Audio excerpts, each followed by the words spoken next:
Flavour. This is Cambridge Radio. I'm going to read you the menu. It's fantastic. So we get better flavour because of the fen soil. I've drunk more beer since I came here and bought my 2 barrels than I've ever done in my life before, I think. I shouldn't have said almonds. They don't make it from almonds. So you've got this big sticky mess when you start off. Pizza pots, pints. My wife's cakes are excelling at hot cakes. Brilliant, thank you. The time is right for this sort of thing. Food is everything.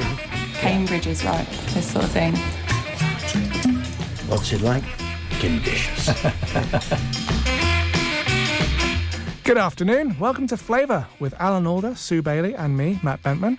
And we're bringing you news and stories and food from the food and drink scene in Cambridge and South Cambridgeshire. So here's Alan with what we have going on today. Yeah, we've got news from 13 Weeks Teas. That's a new venture in King Street. It's actually been open for about a month now. Ramadan, one of the most sacred periods of the Islamic calendar, began this week, and it involves, amongst other things, fasting in daylight hours. And we find out how this is achieved and what its benefits are. And we'll also hear from a chef who checks the seasoning of his food, not by taste, but by smell. We'll have our regular features too, free food in Cambridge, local food and drink news, social media updates, and at the end of the programme, our jobs roundup. So we begin then with a man called Tom. Tom is a keen vegan who manages cafes in Cambridge and Brighton, and he managed them for 10 years. But one day Tom was on a balcony on the phone to his mum when the rusted railings gave way. He fell and he was impaled through both legs on those same railings. He nearly died. Well, Tom used the compensation from that accident to kickstart his own cafe business, a low-carbon vegan outfit, supporting small businesses like Ely's Silver Oak Coffee and Pure Oaty Milk from Glebe Farm. If someone tells me to try some food because it's vegan, I won't. Tell me this food is delicious, and then tell me it's vegan. This is Tom Ross. Tom runs VG Coffee. It doesn't go on my menu unless I love it. Yeah. I went through vegetarianism for 2 years first, and it taught me a lot. Textures, flavours, combinations, things like that. When we were putting this menu together, it was, what did I miss? What did I love? Let's just make it vegan. Let's make it work. Whether you're ordering a steak and onion sub, a crispy burrito, a sausage and hash brown breakfast wrap, nuggets or satays, everything here is vegan. The Philly cheesesteak. Soy steak pieces with 3 different types of vegan cheese, peppers and onions in a big soft sub roll. What's not to like? They do cakes too. This week they're doing a triple layer lemon and blueberry cake that has been snapped up very quickly. And it's kind of like a naughty secret. It's like, oh, was that vegan? I'm like, yeah, all of our food is vegan. And that was delicious. I didn't know vegan food could taste so good. Tom originally ran his VG coffee business from a specialised bike that had built-in pedal-powered grinder and a pedal-powered water pump. Certainly keeps you fit. Tom rolled into Cambridge on his bike just as the COVID lockdown began. I remember the first day that we broke £100. I called my mum as soon as I packed up for the day. I was like, Mum, I made over £100. I was so proud. We grew our team from just myself and my mother making a couple of cakes. I ended up having 5 members of staff. At one point, we were clearing £3,000 to nearly £4,000 a week. 5 days a week, selling 8 hours a day. Yeah. Coffee and vegan cakes and breakfast burritos from a marquee outside of the university library. So that was a really, really good spot for us. Some people might think a coffee and cake business with low overheads is a license to print money. But we don't see how quickly things can change. We went from there to some not so good spots, which on paper should have been great spots. The biomedical campus where Adam Brooks, there must be 20,000 people on that site at any one point. That should have been a great spot. But unfortunately, it wasn't for us. And I think it's to do with break times that the NHS get, if they're lucky enough to get a break. Most buildings had their own canteens, or they offered free coffee for staff, or, cheaper. How does that feel when it's your own business and you can see it potentially tanking a little and you think, we've got to move? That's one of the hardest things I had to learn was, the business is in trouble and acting fast enough. Yes. I didn't act fast enough. which then cascaded into the business is in danger. We went from a team of 5 to 2. Good friends, my mother, one of my partners, I can't pay you. I haven't got enough money. And then we struggled for the next 2 years until we found this place. This place is at the Science Park, near the Milton Roundabout, VG Coffee's first bricks and mortar location, on the ground floor at the Bio Innovation Centre. I was excited but also terrified because it had been a couple of years of struggle, real struggle. I cried a lot. It was taking out loans. I'm still paying off said loans. I borrowed money from friends, I borrowed money from my parents, which I'm still paying off. I moved back into my family home. I did almost everything I could to keep this business alive. Plugging away at markets, festivals, events all over the country, pulling 9-day weeks and 27-hour days. And at some festivals, we had 40 minutes sleep a night. We were burnt out, and I said to myself, this is it. If we don't make it through the winter, that's it. But I managed to pull myself through, and I had this little mantra as I absolutely refuse to fail. And I would, repeat that daily. Yeah. And I still do. Self-confidence and believing in yourself, especially as a small business owner, is so important. And that's what, I live by now. It's where the money came from for me and for surviving that accident. I can't give up. Yeah. I cannot give up. Sorry, I've just... But on another avenue, you're also very staunch in your beliefs about the business, about what the business should and should not represent, what you should and should not sell. Yes, we are 99% plant-based. I'm a country boy from Suffolk. I have done from gun to table, from hook to table. I'm not a vegan who tells people they're wrong for not being vegan. But life is about choice. I choose to have a plant-based menu. It was only when we moved into this building that we started offering dairy milk for coffees. Yeah. Residents in this building were going off-site to buy coffee, and then they were buying food at the place that they got their coffee from. Mm-hmm. And I thought, if we offer dairy coffee, how many of them can I persuade to try plant-based food? Yeah. And now, I don't see many people going off-site for coffee. Cool. And so they'll come and have their dairy coffee, and then they will buy a tofu burrito and they'll enjoy their lunch. Or they'll have a tofu-loaded fries, or they'll have our soy steak pieces. So where we are now, we have a really good location. We've got a 5-star rating, with the highest rated cafe in the area. Is this like the ideal foundation for what you want to do in the future? Like this is your launch point? Yeah, so we started as a street trader, and some people would say, you've come a long way. It's just, but when we moved in here, it was like a new business. Because we've moved around so much, people couldn't always come find us, or we're just out of reach. Uh-huh. So moving in here, it was like a phoenix moment for us. Not setting up a marquee in freezing temperatures every night. That was our lives. So coming in here and having walls, seats, tables, chairs, plates. We spoke about how tricky it is for an independent business to gain a foothold in the centre of town. It's incredibly difficult, especially with the fluctuating population of Cambridge. Yeah.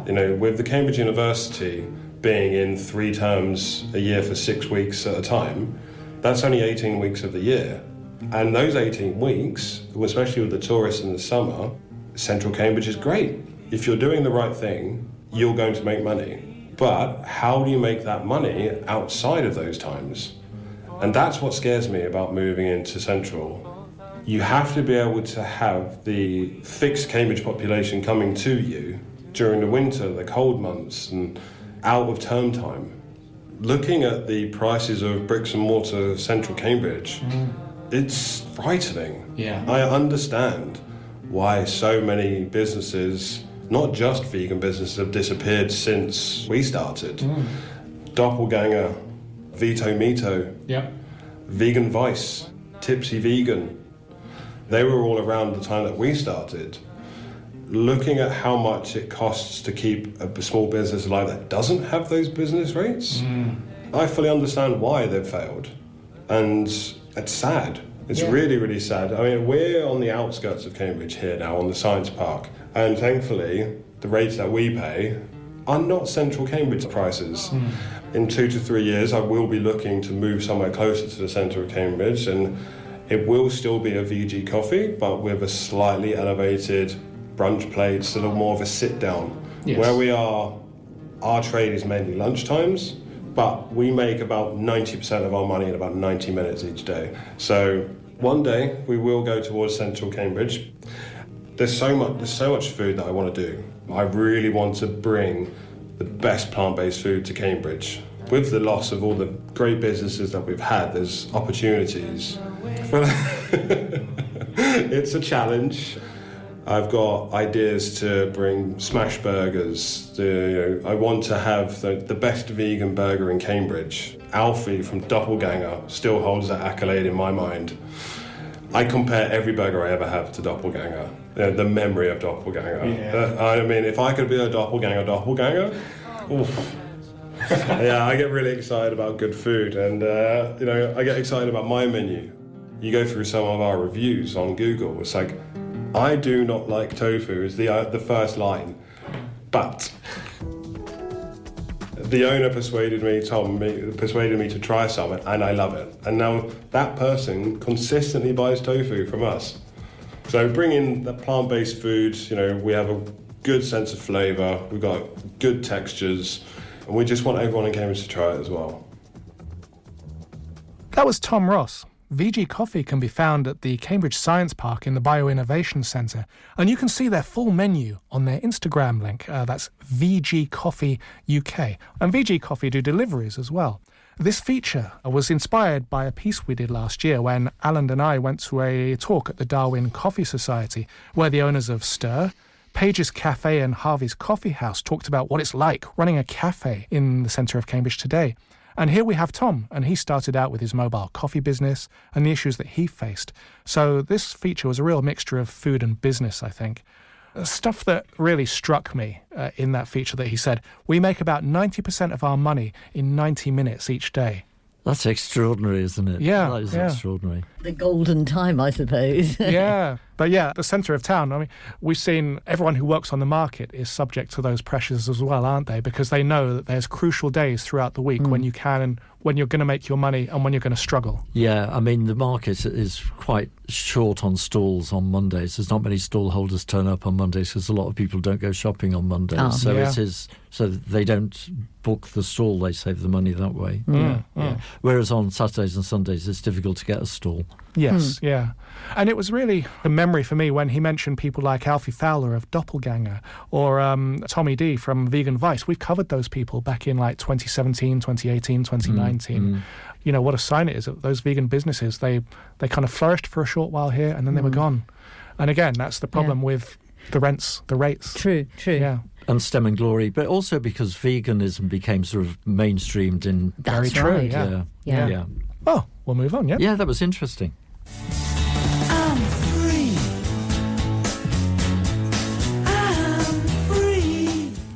Now details of free food available in and around Cambridge, and the information about what's available and where to get it comes from the Olio app, and that's there so that people's or businesses' surplus food doesn't go to waste. That's right, and in today's look at Olio for Cambridge, we've got Amy near the Maypole pub in the centre of town. She's got a few different things to offer, such as a 4-cheese spread, which I think is a bit like Dairyly, but in a pot. She's got 6 of those to give away. She's also got a pair of Cornish quartz cheddar and caramelised shallot puff pastry tarts, which to me look a bit like mini quiches. And then she's got baguettes, sourdough, seeded, light rye boules and 3-cheese bloomers. All of these items can be picked up after 7 p.m. tonight, so just message Amy via the Olio app if you're interested. Next up is Suzanne near the Cambridge Central train station. She's got cookies and donuts to offer. And finally, Alison on Gilbert Road has a stack of bread, rolls, bagels, seeded loaves, bloomers and bakery loaves to offer. So all of this stuff is up for grabs. It's all free. Just use the Olio app. Yeah, and if you don't want to use the Olio app for any reason, there's also the Too Good To Go app. And that has unsold foods from restaurants, cafes and shops, often at less than half price. And again, it's just to stop surplus food being thrown away at the end of the day. It's just put into a magic bag for you to pick up. And it's used by small independents and it's used by large multinationals as well. So that's the Too Good To Go app. On to our first news break now for Saturday, 21st February 2026, beginning with market news. Haslingfield Market is tomorrow because it's the last Sunday of the month. It runs from 10 till 1 and stores include La Bonne Popote with homemade soups, tapenades and croque-monsieur, Karen's Kitchens selling jams, chutneys and flavoured oils, Odd Cow Coffee, Little Sprouts Fruit and Veg, Caster's pasture-raised chickens, which need to be ordered in advance on the Caster's Pastures website, and Vanguard's Van will be there too, with high-quality refills. Clay Farm Market and Food Truck happens every Saturday from 10 till 2, and its expanding offer currently includes Vanguard, Churros Bar, Pimp My Fish and Westgate Market. Just order in advance from the food truck. Wicken Fen Farmers Market is every Saturday morning. Stalls include fresh fruit and vegetables, organic vegetables, fish, rare breed pork, chicken, raw milk, flowers and cakes. Girton's Farmers Market is on the 14th of March from 2 until 4 p.m. There are a couple of volunteering opportunities at the moment. Volunteering starts again at Sweet Pea Market Garden in Caxton on the 26th of Feb. It runs from 9 till 1, and if you want to join in, just email hello@sweetpeamarketgarden.co.uk. And applications are being taken now for volunteers at this summer's Cambridge Beer Festival. And on the subject of Sweet Pea Market Garden, Camborne Eco Festival is on the 28th of February, and A.D. Gordon of Sweet Pea Market Garden will be offering you the chance to grow your own microgreens to take home. It takes place at Camborne Village College and it's from 11 till 2. The Edge Cafe has affordable healthy meals at lunchtime on Wednesdays from 12:30. It's £4.50 a portion, and that's at Brookfields 351 Mill Road. This coming Tuesday, 24th of Feb, from 5 p.m, Scots All Day has a payday pizza party with 50% off Neapolitan pizzas with the purchase of a drink or a starter. And on Thursdays, you can get 60% off your bill if you roll a 6 on their dice. Now, that's a nail-biter. What a good idea. On the 3rd of March at the Checkers in Falmere, there is a feather and fur supper. The menu includes duck, venison, pigeon and rabbit.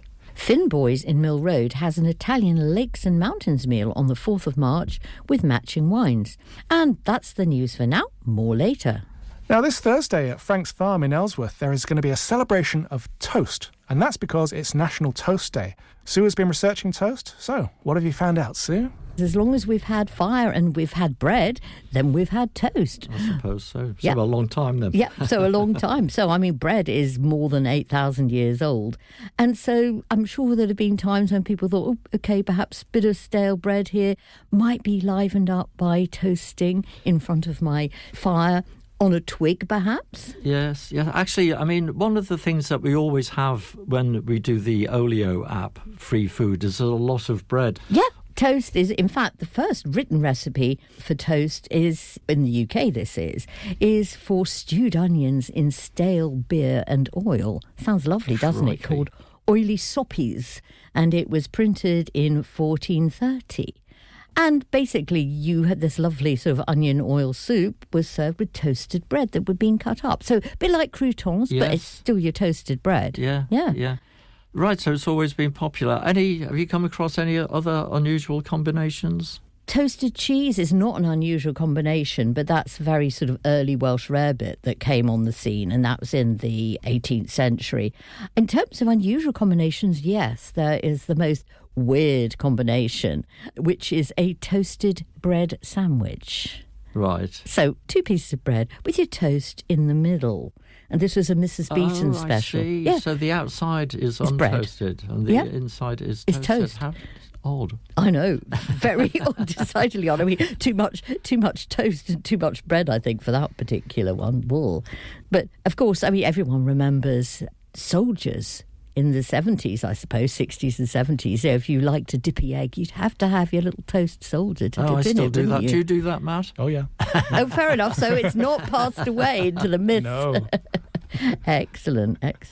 And I suppose that toast has brought with it paraphernalia, there's yes. equipment. I mean, moving on from, your toasting twig, things such as toasting forks were very important. I own about 6 toasting forks, sorry to say. We do have an open fire. How many have you got, Matt? 0. Me too. Okay. No, we do toast. We'll borrow some of Sue's when we need it. One of them is an extending brass Georgian one. Wow. I'm sorry I didn't bring it in today. I forgot.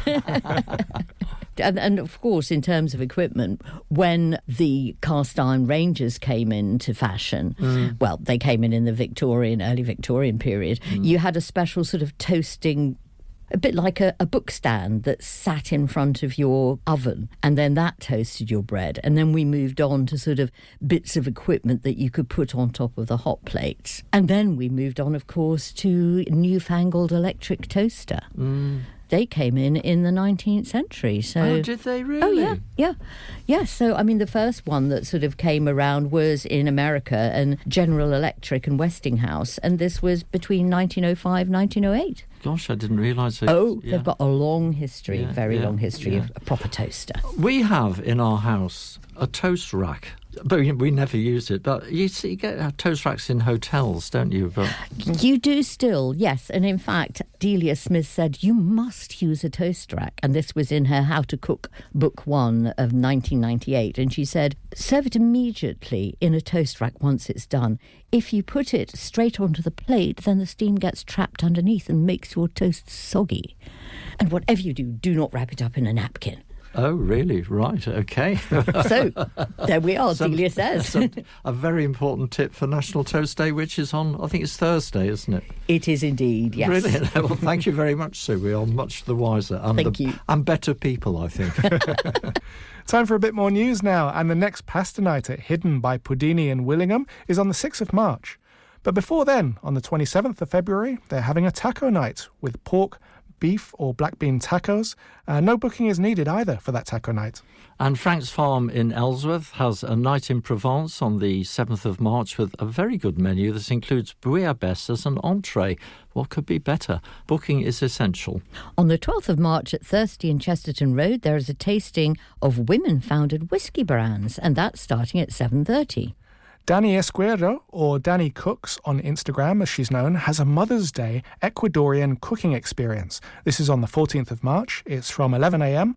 It's a half-day experience, and it includes a live, step-by-step cooking demonstration and digital recipes, so you can have a go at home, and then you get to eat at a shared table. The menu includes slow-cooked pork in beer, crisp green plantain baskets with tuna, and fresh onions in lime juice with tomatoes.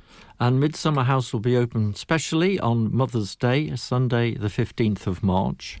At the Museum of Archaeology and Anthropology in Downing Street on March the 18th, there's a 1-hour talk called How the British Fell in Love with Curry. The talk is given by food historian and chef Monisha Bharadwaj. The suggested donation is £8. Looking ahead, local chef Rosie Sykes has a spring supper club coming up at the canteen in Southwold. That's on the 24th of April at 6:30, and you can book that now.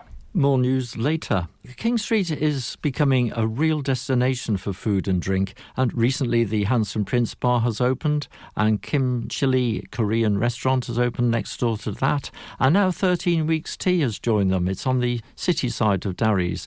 It's a travel-inspired cafe, having a travel agency upstairs, and I went along to find out more from Belupe and Claudia.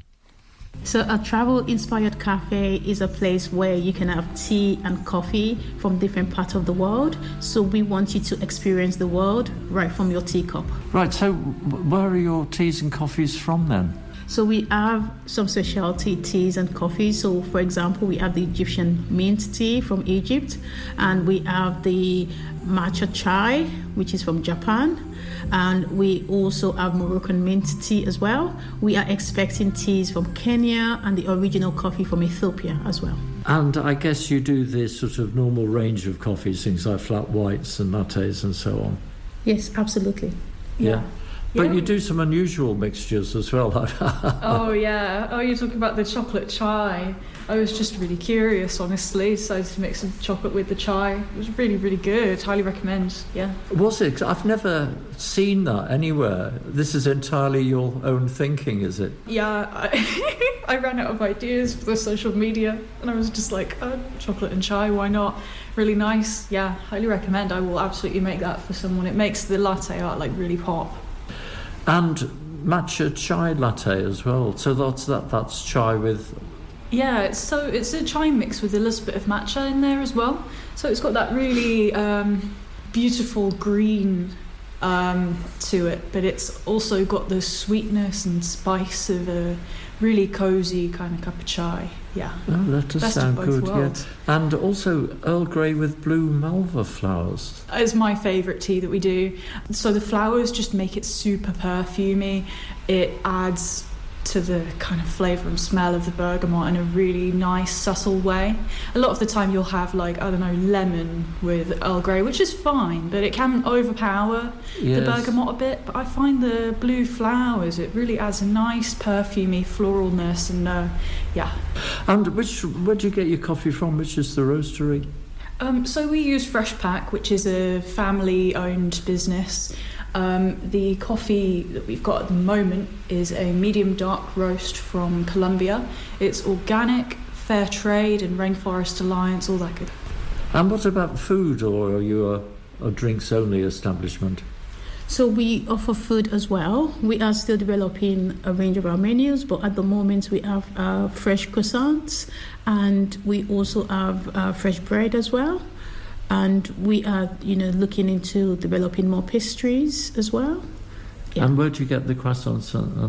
So at the moment we are working with Maison Clement. Oh, Maison Clement, yeah. Yeah, on Hills Coronation Road. Yeah, Hills Road, Coronation Street, yeah. So they're supplying you with... So they are supplying us with a French-inspired bread. And with the bread as well, yes.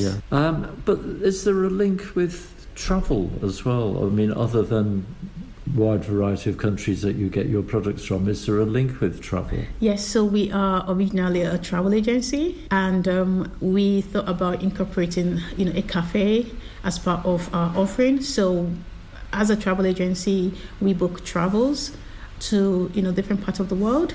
We specialize mainly with African travel, so if you want to see Africa, we have insiders, and that can make the journey well bespoke for you. Right, so people can come in here, yes, in King Street, yes, and organise trips to places. I mean, in Africa, but presumably you're not restricted entirely to No, Africa. we're not restricted to Africa, and we do offer group trips to different parts of the world. We do bespoke travels. We do school trips as well. So we do offer. The upstairs is the agency, so the whole space upstairs is the travel agency, and it's a really big space. So right, okay, good. Well, can I ask you about white chocolate? So this is a white chocolate drink. Yeah, it's our white hot chocolate. Because most people sell brown hot chocolate, don't they? Yes. Well, of course, we sell regular hot chocolate as well, but this white hot chocolate is really quite good. It tastes exactly like Milky Bars. It's really quite delicious in a mocha as well, makes it super creamy. You can always have a mix of both as well if you want a kind of Milky Bar hot chocolate with a dash of regular cocoa hot chocolate. Right, so this is a place for regular drinks, but also for some experimentation. And you can book your holiday here. Exactly. 3-in-1. And our menu will keep expanding for sure. We will be getting some really delicious loose leaf teas in. I think Bolu said earlier. Yeah. We're looking at the hibiscus tea because it is so nutritious. You can have it cold or hot. And so we are looking at getting in the hibiscus tea. We are getting in more drinks from different parts of the world. So we really just want those flavors, those scents of drinks from different parts of the world. And you're doing some special days, aren't you? Some community days. Could you tell me about those? So on Wednesdays, we're planning to do a kind of crafty Wednesday, focusing on crochet, knitting, all that kind of stuff, working with your hands, really, bringing people in Cambridge with similar interests together. On Thursday, we're doing an over 55 social, and on Fridays, hopefully, a lovely kind of student relaxed, chill study time and chat. Yeah, we're offering student discount, so why not make the most of it? OK, well, thanks very much. Thank you. So, a cafe where you can have your favourite style of coffee or tea or hot chocolate, or try something experimental. 13 Weeks Tea is at 2 King Street. Well, experimenting with flavours and combinations is very much part of a story that we have after the break, along with a look at Ramadan and the fasting and the food, and also an update, of course, from social media and our jobs section. After the break, in 2 minutes. Don't go away. Cambridge Radio. Want Cambridge to know your business? Put it on Cambridge Radio. From cafes and clinics to startups and stores, our listeners are your neighbours, tuned in at breakfast, at work and on the school run. We'll script it, voice it and get you on air fast, with flexible packages for every budget and real results you can measure. Grow local. Advertise on Cambridge Radio. Book a free chat today. Go to cambridge.radio/advertise. So, you're looking to buy something that's completely unique. And it's time you discovered the All Saints Garden Art and Craft Market. Showcasing specialists in artisan crafts, our award-winning traditional art and craft market offers everything from jewellery to ceramics, greetings cards to handmade cosmetics, art to leather and so much more. Meet the maker every Saturday between 10 and 5 in All Saints Garden on Trinity Street in Cambridge. If you're over 60, now's the time for luxury retirement at Rangeford's Strawberry Fields in Stapleford. Make friends in their vibrant community. There's a restaurant and bar with a gym, swimming pool and full clubhouse facilities. Worry-free retirement at Strawberry Fields in Stapleford. Take a tour of their show apartments and make it your place to call home. RangefordVillages.co.uk. Exclusively for over 60s. We are Cambridge. Cambridge Radio. Welcome back to Flavour. One of the endlessly exciting things about food is the new ingredients or the new combinations that are discovered. One chef who has a very unusual way of getting seasoning and spicing and new combinations right is Danny Hill, and I spoke to him about his approach. I don't think enough people, when they look at a recipe, they don't follow the flavour side of the recipe. It's just because the recipe says put X amount of cinnamon in. Depends on the cinnamon you're using. I used to go, January, February, when I had golf club franchises, I'd go away to Turkey or Morocco and go on little buying trips. So the cinnamon I was buying in Turkey, the stuff you are getting from these specialist sort of areas, and you go into these spice markets where there's piles of spice and all you want to do is sneeze, but because of all the flavours and everything, it's completely different. So by experimenting, I think you learn more by making mistakes, and then you learn from those. And my recipe book, which my young apprentice out there is working from today, it's lines scribbled through things, adjustments, and it's been written over 10 years. And it's that's my little Bible, really. It's my little memory pad. It's got everything on, but everything is about flavour. If you're doing a bolognese at home and you taste and you think, there's something missing, well, get a handful of basil, put your nose over the steam and the vapours coming up, wave the basil underneath. If it makes it smell better, or the garlic, add it. If it's not that makes it smell better, maybe it's wine. So get a wine bottle or a wine cork and smell the wine cork as well, so you can get the fumes and combine it and get an understanding of how the flavours work. Because you've only got 5 flavours, but you've got an infinite number of tastes. So flavour's in the mouth, but taste is in the nose. So you can't not put something in and taste it. So you have to get the aroma of it, which gives you the flavour, and that's how I do it. I just balance flavours through the nose. As you just smell everything and just try and guess. I used to do I started off as a sound engineer, and one of the tricks you do there, supposing you're trying to bring a guitar into a mix, you bring it in till you can hear it, and then you stop. And when you just hear it, and it's the same. So if you're adding salt, you bring it in till you just taste it, rather than taste it.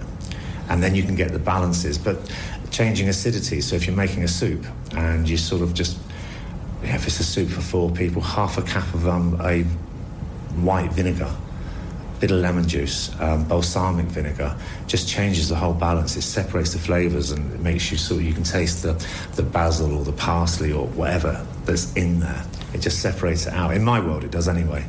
Maybe doesn't everyone else's. That's a really interesting approach. I've never heard anyone describe the approach to food like that. I mean, that's brilliant. To me, food is colour. So something like coriander is a very orange flavour to me.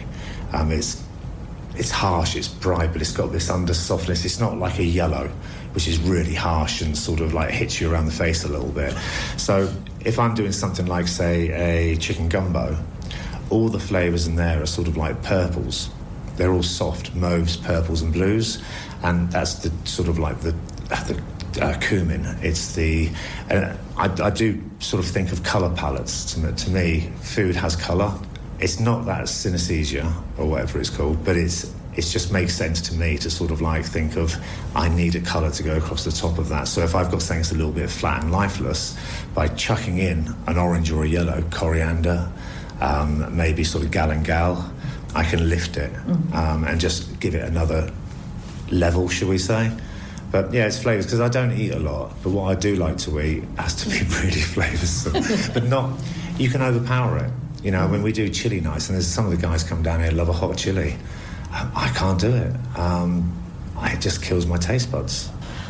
I'm self-taught, so I learn by mistakes. I try something and think that's going to be great.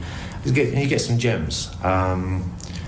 Vanilla mashed potato with sea bass and creme de cassis and raspberry sauce. Sounds wrong, but vanilla is incredibly bitter, but everyone thinks it's sweet because they have it in cookies and cake and ice cream. Well, that's the sugar you put in there to counterbalance the vanilla. And you don't need a lot of vanilla to get an overpowering flavour. Vanilla pods in the mashed potato. Wow. That does sound really interesting, doesn't it?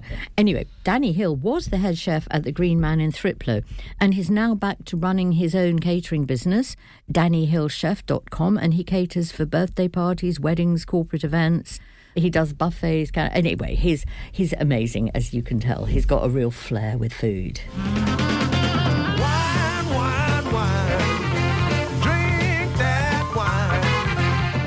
There's Supercharge with Wine, Wine, Wine, taking us into our wine news. And we begin with Thirsty in Chesterton Road. They've got a guided tour of Vinterloper wines from the Adelaide Hills, and a tasting of them too, along with 10% off their wines to take away. Tickets for this event is £25, and it's on the 26th of February. Gutter and Stars has a tasting of its wines at the Windmill in French's Road on the 26th of February. And on the 27th of February at Market House in Cambridge, there's a Spanish wine dinner with Hal Wilson and Bill Brogan, in which the wines will be discussed. Cambridgeshire Local Wine School has an introduction to wine with lunch at Madingley Hall on the 28th of February, starting at noon. An introduction to wine tasting happens on the 17th of March in the evening at Cambridge Brewhouse in King Street. Cambridge Wine Merchants has a wine tasting tour of Spain on the 4th of March, a tour around the wines of Australia, New Zealand, South Africa, Chile and Argentina on the 1st of April, and a champagne festival on the 23rd of April at the Muller Institute in Churchill College. The next Wine and Book Club at King Street Cellar is on the 5th of March at 7 p.m. And the book is The Vegetarian, and that's by Han Kang. You can book via Eventbrite. And that rounds off today's wine news.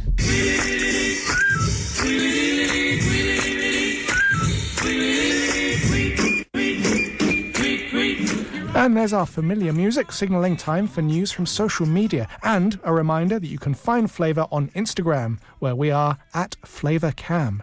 And you can also contact us by email if you like, flavour@cambridge.radio. And Biscotti di Deborah is open until 2 o'clock today, unless they've sold out, at Dry Drayton. Yeah. You can celebrate UK-Belgian Beer Week from the 23rd of February to the 1st of March at the Maypole with a wide selection of Belgian bottled beers, 5 Belgian draft specialty beers, homemade Belgian food special and exciting merchandise available for you to win. Brewboard at Peace Hill in the centre of Cambridge has announced that little Peggy from Fenstanton is popping up there with the ultimate post-Cambridge half-marathon refuel on the 8th of March, serving a selection including the legendary whole hog. Yum. Fermentable, limited spaces available at their immersive workshop on the 27th of February. The Wine Rooms has announced its programme of wine tasting. Thursday the 5th of March, a cheese and wine evening, an informal guided tasting exploring standout cheeses with perfectly watched wines. And on the 19th of March, North versus South Italy tasting. Heath Fruit Farm is at St Ives Farmers Market today. That's Saturday. That's the last they will be this season.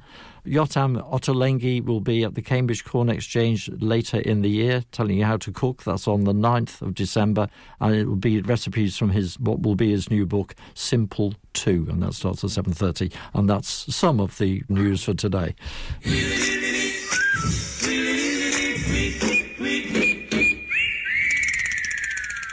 This week saw the beginning of the Islamic period of Ramadan, and this happens in the 9th month of the Islamic calendar and marks the month that the Holy Quran was revealed. During Ramadan, a fast is observed, and that's during the hours of daylight. It ends each day at sundown when the nightly meal, known as iftar, is eaten. Alan asked Shahida Rahman about Ramadan meals and how the end of Ramadan, Eid, is marked. Shahida, can you tell me something about what Ramadan is about? So Ramadan is the 9th month of the Islamic calendar. It's a month when Muslims fast all over the world. So we don't eat food from sunrise to sunset. Literally no food, no water as well.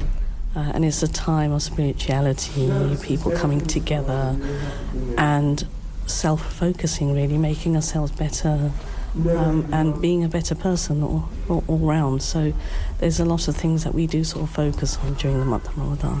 And tell me about the fasting, which I suppose at some times of year when the daylight is lengthy can be quite difficult for people.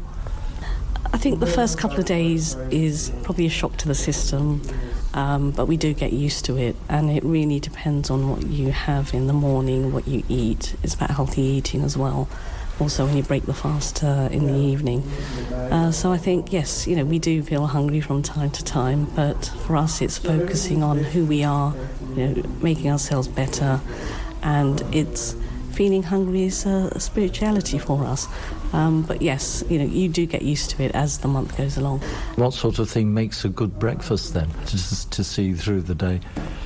We wake up about 1 hour before sunrise, and we can eat almost anything, but no one really feels hungry. It's the sake of eating, just to get some food down here in the morning. But I think generally breakfast like porridge or, juices or that's what I would have normally in the morning, milk, some fruit as well. Some people will go for the full-out dinner, maybe leftovers from the night before. But it really depends, what you do have. Should be high protein, as I said, healthy and slow-burning food as well, where, for instance, Weetabix, which my children do have, and it makes them feel less hungry during the day. So it's just to give you that energy, to get through the But day. not the quick sugar burst that a lot of cereals are. Absolutely, and that can make you feel hungry maybe 6 hours into the fast. So it's advisable, don't have heavy sugary foods. And it's also, people can also overeat during the month of Ramadan, especially in the evening time, so it's really important to watch. Yes. So they're sort of playing safe. Absolutely. and in the evening, the meal, the same applies, sort of high protein, low sugar perhaps? Yes, that's right. But it's very easy to overeat.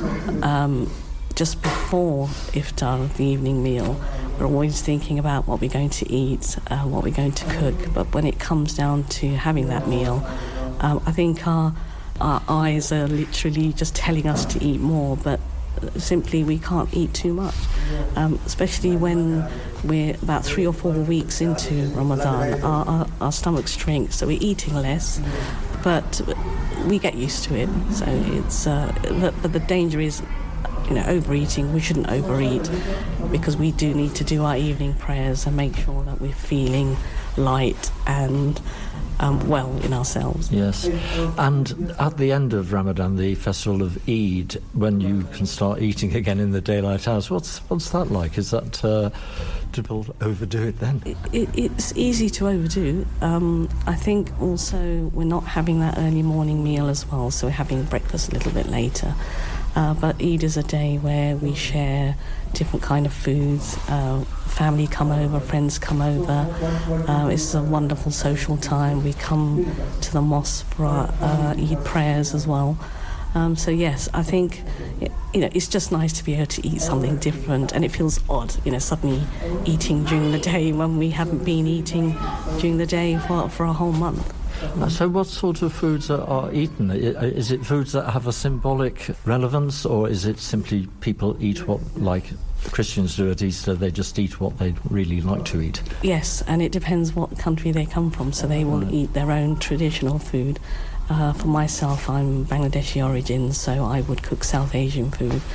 And it's something also we prepare for before Eid. We like to get our sweets and pastries ready, frozen, and then all we need to do is get them out on Eid day. And that's the same at the beginning of Ramadan, just before Ramadan starts. We prep a lot of food where we can actually freeze them, and then it's easier to cook when dinner time comes. It just saves a lot of time and effort. So on Eid day, I like to get up really early, make sure breakfast is ready for the family before we go off for prayers. We cook sweet donuts. It's fried in oil. It's something that my mother's been cooking for many, many years. It's made with flour and sugar, date molasses as well. And when she makes it, it really sort of puffs up into a nice ball. But when I make that myself, it's almost flat. It's very difficult to get that texture.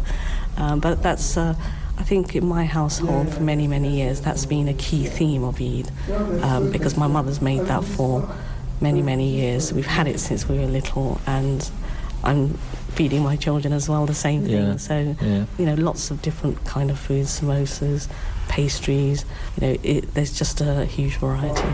Yeah, and what things like biryanis, the sort of... Yes, that's special for us as well, our curries. But even though, it's a day that we can eat, we don't eat too much, it's in moderation, I would say, because we simply don't feel really hungry because we have been fasting for a month. Yes, how extraordinary. Right, so people lose weight then? Yes, I would say. Myself, yes. And I think it's a good time where we cut out the snacks, things that we shouldn't be eating, and we can do without it. So I think with Ramadan that really teaches us that, yes, we don't need to be snacking, we can do without that. But yes, it's a good time to start losing weight. Right, so that's some really good benefits then. Shahida, thank you very much. Thank you. Yeah, thanks to Shahida Rahman for that. It was recorded in the mosque in Mill Road, by the way. At the town end of Mill Road, Noshi, the Afghan coffee shop and restaurant, has a 3-course iftar served on Tuesdays, Wednesdays and Thursday nights during Ramadan. But it is open to all, and the 3 courses are £25. The menu includes saffron chicken korma as a main and Kabuli palau, which is the national dish of Afghanistan and includes lamb, and there are also vegetarian dishes as well. Sounds good, doesn't it? Sounds very interesting. It does, like that. It does. Anyway, let's go on. We've got a bit of time. Let's go on to what's in today's Feast magazine that you get with The Guardian. And Sue, what did you pick out?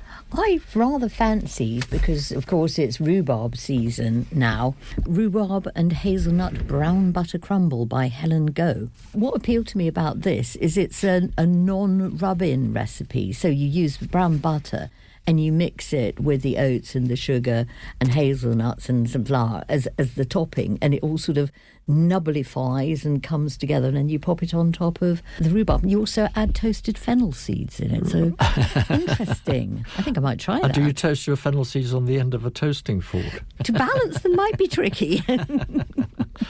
Right, OK, so you don't have to rub in, because that's one of the drags about things like pastry making. Well, I quite like rubbing in, but I quite like the sound of that. So. Right, I quite like the sound of rhubarb, actually. And I noticed that elsewhere in Feast magazine, there's rhubarb and custard trifle, which sounds utterly delicious. Although I must say, I think that the spring rhubarb, the forced rhubarb, I don't think it... it looks nice, but I don't think it has the same flavour as... Well, a lot of people think it's amazing, but I mean, we do grow our own rhubarb, but I never quite get around to forcing it. So. Right. Well, I'm always delighted to see it, and I always buy some, but I don't think it has a stronger flavour as the later rhubarb. It probably doesn't. I think people just like the idea of it.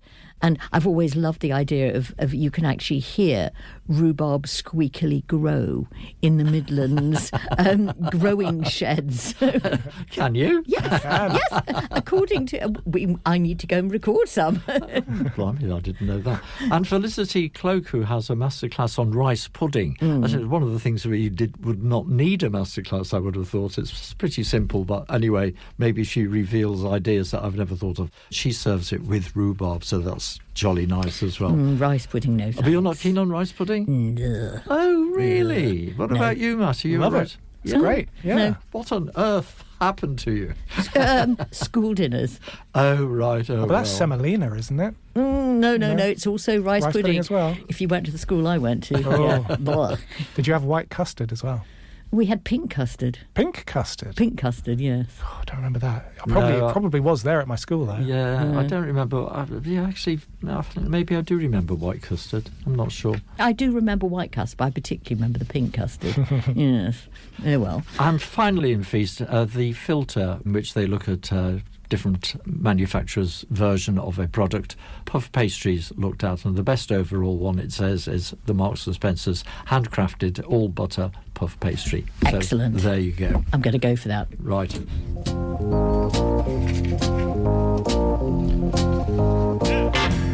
And there's Green Onions leading us into our jobs section. We begin with Misu in Mill Road, who has vacancies for shop assistants who are available to work from Friday to Sunday on rotation. If you like the sound of that, just send your CV to chow@Misu Cambridge or pop in for a chat. Margaret's in Chesterton Road needs someone to join their front of house team part-time. A variety of hours are available, but you must be able to work at weekends and in the evenings. Email alex@margaretscambridge.co.uk. Aromi has vacancies for cafe managers and all levels of pizza chefs in Cambridge. And they are about to open in Oxford too, where a variety of roles are available. Send your CV to jobs@aromi.co.uk. Cambridge Juice Company is looking for a delivery driver / warehouse person. This job is based at Meldreth, and you'll be delivering across East Anglia. You'll need to be 25 or over with a clean driving licence. This is a full-time position from 7:30am to 3:30pm. So just send your application to info@cambridgejuicecompany.com. Coffee Inn in Chesterton Road has a vacancy for an experienced barista for Saturdays and Sundays. Eclipse Bakery wants a pastry chef and a cake baker to work in its bakery near Fenstanton. Apply by email dulcedopatisserie@icloud.com. And finally, Little Piggy in Fenstanton wants a baker. Send your details to inquiries@littlepiggykatering.co.uk. And that takes us to the end of our programme for today.